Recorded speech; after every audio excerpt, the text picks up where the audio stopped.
सत्संग से सोधी आवे, नहीं जीव 84 में जावे। सत्संग से सोधी आवे, नहीं जीव 84 में जावे। अब मेटो द्वेष और राग, हो राग या उम्र बतेरी जाली। अब मेटो द्वेष और राग, हो राग या उम्र बतेरी जाली।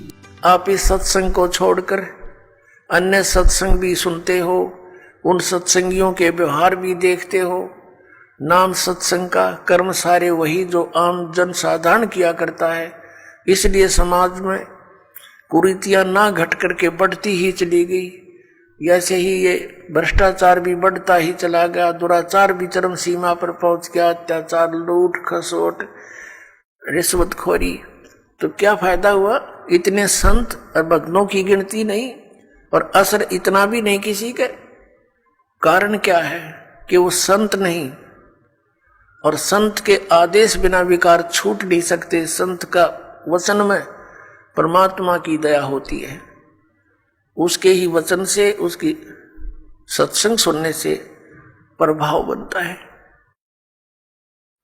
तो वो संत नहीं है, वो दिखे संत, क्योंकि ऊपर के दिखावे से या इस सत्संग वचन सुना देने से संत नहीं होता। संत के बहुत ही ज्यादा गहरे जो लक्षण होते हैं, वो जन साधारण की पहुंच से दूर होते हैं। एक तो संत का ज्ञान से पहचान होता है, संत की और असंत की उसके वचनों से, उसके सत्संगों से पहचान होती है।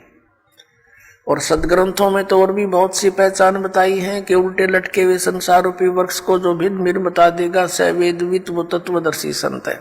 गीता जी अध्याय नंबर 15 के श्लोक नंबर 1 में यही ज्ञान दिया है। और संत की और असंत की पहचान उसके ऊपर के दिखावे से नहीं होती, ऊपर के आडंबर से नहीं होती, उसके ज्ञान से होती है। और फिर समाधान के मंत्र से होती है।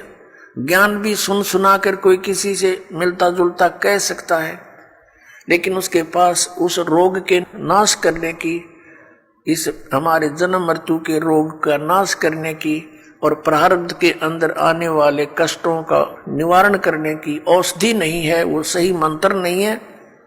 तो कितनी ही बातें बनाता रहे, वो संत नहीं है। और किसी व्यक्ति ने इस दास से सुनकर और ये मंत्र लेकर तीनों और स्वयं संत बनकर इनको दान करने लग जाता है, देता है, तो वो डुप्लीकेट लाइसेंस बना रहा है, क्यों? वो अधिकारी नहीं है। वो गुरु की आज्ञा के बिना स्वयं ही नाम देता है, तो वो निगुरा है और वो अधिकारी नहीं है। उससे उपदेश लिया हुआ भी व्यर्थ ही है। तो इन सब बातों से हमने सावधान रहना है। अब क्या बताते हैं परमात्मा? कंठी माला सुमरणी, पैरे से क्या हो, ऊपर डूंडा साध का, अंतर राख्या खो। ऊपर तो साध का डूंडा पीट रखा, जैसे कंठी माला तिलक, दाढ़ी दूढ़ी बढ़ा रखी, लाल कपड़े डाल रखे, ऐसा दिखे जैसे बड़ा महापुरुष होगा, और अंदर भक्ति ना ज्ञान एक आने का। कहते ऊपर डूंडा साध का, ऊपर लोग दिखावा तिसा दिखे भाई, कति आदमी ने सोचा भगवान से मिल रहा होगा और अंदर खख नहीं उसके। तो उसका ज्ञान से पता लगेगा, उसकी बोली से पता लगता है। जैसे धर्मदास जी को जब ज्ञान हुआ, आदरणीय धर्मदास साहिब जी को, और परमात्मा उनसे बिछुड़ गए थे, उसके वियोग में संतों से मिलते थे और उन संतों से प्रश्न करते थे वो कि ब्रह्मा विष्णु महेश के माता पिता कौन है। गीता जी अध्याय नंबर 18 के श्लोक नंबर 62 में जो गीता ज्ञान दाता किसी अन्य भगवान की शरण में जाने को कहता है, वो भगवान, वो परमात्मा कौन है, तो वो उसका जवाब नहीं दे पाते थे। वो वही बोली बोलते थे जो पहले बोला करते थे, ये तो अजरो अमर है, सर्वेश्वर है, महेश्वर है। तो उठकर चल पड़ता था कि ये संत नहीं असंत है। तो संत और असंत की बोली से पता लगे। कबीर परमेश्वर जी कहते हैं, खरना होवे केहरी कबहू, सिंह की खाल उठाए। यदि गधे को सिंह की यानी शेर की खाल पहना दी, ऊपर का कवर उसका, वो उस मात्र से सिंह नहीं बन जाता, शेर नहीं बन जाता। दिखता शेर है बिल्कुल।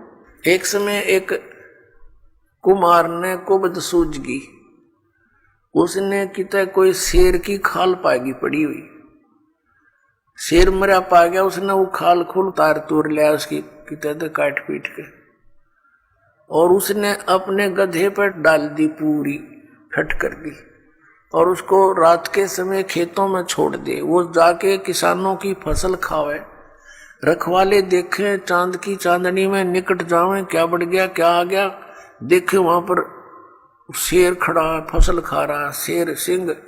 तो वो भाग ले पूरी तरह, गांव में आकर रुके, मर गए, शेर आ रहा, शेर आ गया। अब रखवालों ने उधर जाना भी छोड़ दिया कि रात में शेर आवर फसल खावे। काफी चर्चा का विषय बन गया। एक दूसरे कुमार को पता चला कि भाई शेर फसल तो खा नहीं सकता, देखते हैं कोई गधे पर खाल ना डाल रखी हो किसी ने। उसने सोचा कि भी चल पहचान करते हैं, गांव वालों से कहा भी चलो आज शेर पकड़ते हैं। वो कहने लगे नहीं भाई नहीं, उधर नहीं जाना। वो कहने लगा भी चलो तुम मेरे साथ चलो, वृक्षों पर बैठ जाना ऊंचे चढ़कर। वो 2-4 गधे ले गया अपने, और जहां वो शेर आता था उसी के आसपास वो गधे छोड़ दिए, और वो बैठ के ऊपर वृक्षों पर। अब डर उसको भी था, कुमार को भी, कहीं सचमुच एक शेर ना हो, चलिया तो पहचान हो जाएगी, बेगा गधे ने खा लेगा और क्या होगा। तो थोड़ी देर के बाद उन गधों ने अपनी बोली बोली, हू करने लगे। वो शेर भी ला गया हू करने, वो आया भाग गया, और उन गधों के पास आकर हू करता करता खूब मस्ती में उसकी वह खाल उतर गई ऊपर तक, और गधा का गधा। तब रखवाले उतरे, अरे सचमुच तो गधा है, उसको मार को धमका निकम्मे तो नहीं के जुल्म कर दिया। तो पुण्यात्मा परमात्मा कहते हैं कि गधे की और शेर की पहचान उसकी आवाज से होती है। वो भी हू करता है, जब कहने लगे भाई यू तो गधा है, शेर को नहीं, शेर की आवाज है कोई ना, वह बोली ही नहीं है शेर वाली। तो इस प्रकार संत और असंत का ज्ञान उसके वचनों से, उसके सत्संग से, उसके ज्ञान से होता है।